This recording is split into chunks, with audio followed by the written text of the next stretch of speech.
ஒருவேளை எல்லா விதத்திலும் முயற்சி எடுத்து தோற்று போயிருக்கலாம், நம்பிக்கற்று போயிருக்கலாம். இந்த மாதம் கர்த்தர் நம்முடைய சிறையிருப்பை மாற்றுகிற மாதம்.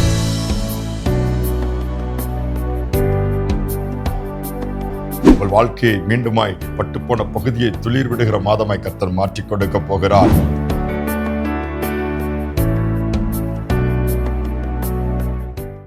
ஆண்டவர் இரட்சகருமாக இயேசுவின் இனிதான நாமத்தினால் இந்த ஜூலை மாதத்தில் உங்களை வாழ்த்துவதில் மிகுந்த சந்தோஷம் அடைகிறேன். கடந்த 6 மாதங்கள் கர்த்தர் கிருபையாய் பாதுகாத்து இந்த புதிய மாதத்தில் நம்மை காணும்படியான பாக்கியத்தை கொடுத்திருக்கிறார். எத்தனையோ பேர் கிடைக்காத ஒரு பெரிய சலாக்கியம், எங்கு பார்த்தாலும் பதட்டங்களும் நம்பிக்கை இல்லாத சூழ்நிலையும் போராட்டங்களும் நிறைந்த இந்த நாட்களிலே கர்த்தர் தமது கிருபை நிமித்தமாக அனுதினமும் நம்மை நடத்தி வருகிறார். இந்த மாதத்திலும் இந்த நாளிலும் கூட வேதத்திலிருந்து ஒரு வசனத்தை வாசித்து தியானித்து நாம் ஜெபிப்போம். கர்த்தர் நிச்சயமாகவே இந்த மாதத்தை நமக்கு ஆசீர்வாதமாய் மாற்றிக் கொடுப்பார். எரேமியா தீர்க்கதரிசியின் புஸ்தகம் 30ஆம் அதிகாரம் 18ஆம் வசனத்தை நான் வாசிக்கிறேன். கர்த்தர் சொல்லுகிறது என்னவென்றால், இதோ நான் யாக்கோபுடைய கூடாரங்களின் சிறையிருப்பை திருப்பி அவன் வாசஸ்தலங்களுக்கு இரக்கம் செய்வேன். நகரம் மண் மேட்டின் மேல் கட்டப்பட்டு அரண்மனை முன்போல் நிலைப்படும். ஆண்டவர் யாக்கோபின் சந்ததிக்கு கொடுத்த ஒரு வாக்குத்தத்தத்தை பார்க்க முடிகிறது. எல்லாம் பாழாய் போய்விட்டது. சிறையிருப்பிலே எல்லாம் சிறைப்பிடிக்கப்பட்டு போய்விட்டார்கள். சிறையிருப்பு மாறுமா? இனி மீண்டுமாய் எல்லாம் மண்மேடுகளாய் மாற்றப்பட்ட இடிக்கப்பட்ட அரண்மனைகள், பாழாக்கப்பட்ட ஸ்தலங்கள், நிர்மூலமாக்கப்பட்ட பகுதிகள், இவைகள் அப்படித்தான் இருக்குமா? இவைகள் எல்லாம் மாற்றம் வருமா? இன்னைக்கு ஒவ்வொருடைய வாழ்க்கையிலும் அப்படித்தானே நாம் யோசிக்கிறோம். மாற்றம் வராதா? எத்தனை நாட்கள் ஏமாந்து கொண்டிருப்பது, எத்தனை நாட்கள் இதே தரித்திரத்தில் இருப்பது, எத்தனை நாட்கள் படுக்கையா இருப்பது, என்னுடைய வியாதி மாறாதா, என்னுடைய பலவீனம் மாறாதா, எனக்கு ஒரு அற்புதம் நடக்காதா, அல்லது என்னுடைய பணியில உயர்வு கிடைக்காதா, நிரந்தரமாகாதா, அல்லது என் தொழில் மீண்டுமாய் தூக்கி நிறுத்தப்படாதா, அல்லது நன்மை உண்டாகாதா என்று பல விதத்திலே பல காரியங்களுக்கு காத்திருக்கலாம், புலம்பிக் கொண்டிருக்கலாம். இந்த இடுகிற நெருக்கம் பிடிக்காமல் ஒரு விசாலத்தை கர்த்தர் கட்டளையிட மாட்டாரா? எத்தனை நாட்கள் இந்த அடிமைத்தனம், எத்தனை நாட்கள் இந்த நிந்தனை, எத்தனை நாட்கள் இந்த பாடுகள், வேதனை என்று பல காரியங்களை சொல்லிக்கொண்டே போகலாம். இனி என்னால் வாழ்வு எனக்கென்று ஒன்றுமே இல்லை என்று சொல்லி இருக்கிறீர்களா? யோசேப்புடைய வாழ்க்கையும் அப்படித்தான் இருந்தது. ஆதியாகமத்தின் புஸ்தகத்திலே 40ஆம் அதிகாரம் 14ஆம் வசனத்தை நான் வாசிக்கிறேன்.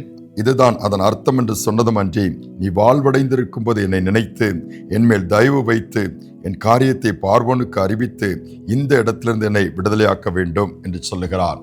பாருங்கள், சிறைச்சாலையிலே யோசேப்பு இருக்கிறான். பானபாத்திரக்காரன் ஒரு கைதியை சந்திக்க நேரிடும் பொழுது அவனுடைய சொப்பனம் கண்டு அவன் பயத்தோடு திகிலோடு இருக்கும்போது அதற்கான அர்த்தத்தை யோசேப்பு சொல்லுகிறான். அதோடு மட்டுமல்ல, நீ மீண்டுமாய் உயர்த்தப்படுவாய், நீ ராஜாவினுடைய பானபாத்திரக்காரனாய் இருந்து இன்று ஜெயிலுக்கு வந்திருக்கிறாய், சிறையிருப்புக்கு வந்திருக்கிறாய். மீண்டுமாய் ராஜா அந்த இடத்துல உன்னை உயர்த்தும் போது என்னை நினைத்துக்கொள்.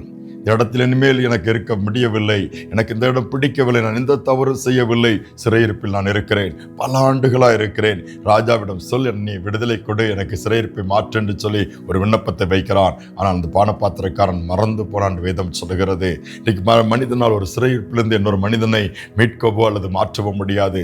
கர்த்தர் ஒருவரால் முடியும். ஒருவேளை எல்லா விதத்திலும் முயற்சி எடுத்து தோற்று போயிருக்கலாம், நம்பிக்கற்று போயிருக்கலாம். இந்த மாதம் கர்த்தர் நம்முடைய சிறையிருப்பை மாற்றுகிற மாதம். என்ன செய்வதென்றே தெரியாமல் புலம்பி படுத்த படுக்கைய வேதனையோடு முடங்கி போய் கடற்கிற உங்கள் வாழ்க்கையை மீண்டுமாய் பட்டுப்போன பகுதியை துளிர் விடுகிற மாதமாய் கர்த்தர் மாற்றிக் கொடுக்க போகிறார். தாழ்த்தி ஆண்டவர் கையில் மட்டும் கொடுங்கள். ஒரு நாள் வந்தது, யோசேப்பு உயர்த்தப்பட்டான். ராஜாவுக்கு சொப்பனம் வந்தது. கர்த்தர் எவ்வளவு அழகாய் நடத்துகிறார் பாருங்கள். அந்த சொப்பனத்திற்கு அர்த்தத்தை சொல்ல யாருமே இல்லை.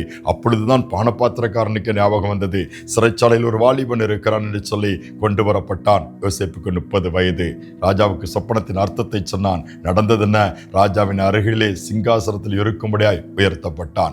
என் தேவன் சிறையிருப்பை மாற்றும் பொழுது சூழ்நிலை தலைகளாய் மாறும். அரண்மனையின் வாழ்க்கை துளிர்க்க ஆரம்பித்து விடும். புதிய ஆரம்பத்தை கொடுத்து விடுவார். இதைத்தான் ஆண்டவர் சொல்ல விரும்புகிறார். சின்ன தேசத்திலே மிஷனரி ஒருவர் தன்னுடைய நண்பன் 30 ஆண்டுகள் சிறையிருப்பிலிருந்து விடுவிக்கப்பட்டு வீட்டிற்கு வந்தார் என்ற செய்தியை கேள்விப்படுகிறார். சரி, தன்னோடு ஊழியம் செய்த கர்த்தரை பயிராக்கி பிடித்த அந்த நண்பன் 30 ஆண்டுகளுக்கு பிறகு வருகிறாரேன் வந்திருக்கிறானே என்று சொல்லி பார்க்க இன்னொரு நண்பனை கூப்பிட்டு அவன் வீட்டிற்கு போகிறான். அவன் வீட்டிற்குள் போகும்பொழுது உள்ளே போய் உட்கார்ந்த உடனே அவனை அவ்வளவு அன்பாய் இந்த மிஷனரியும் அவனுடைய நண்பனையும் சிறையிருப்பில் வந்த அந்த சகோதரனும் அவன் மனைவியும் இணைந்து சந்தோஷத்தோடு வரவேற்று தேநீர் கொடுத்து சந்தோஷமாய் பேசிக் கொண்டிருக்கிறார்கள்.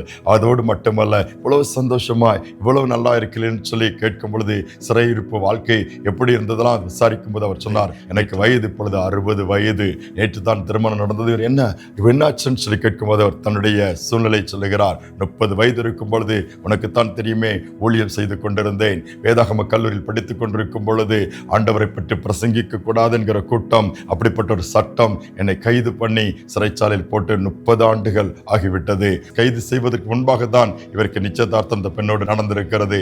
நடந்தது என்ன?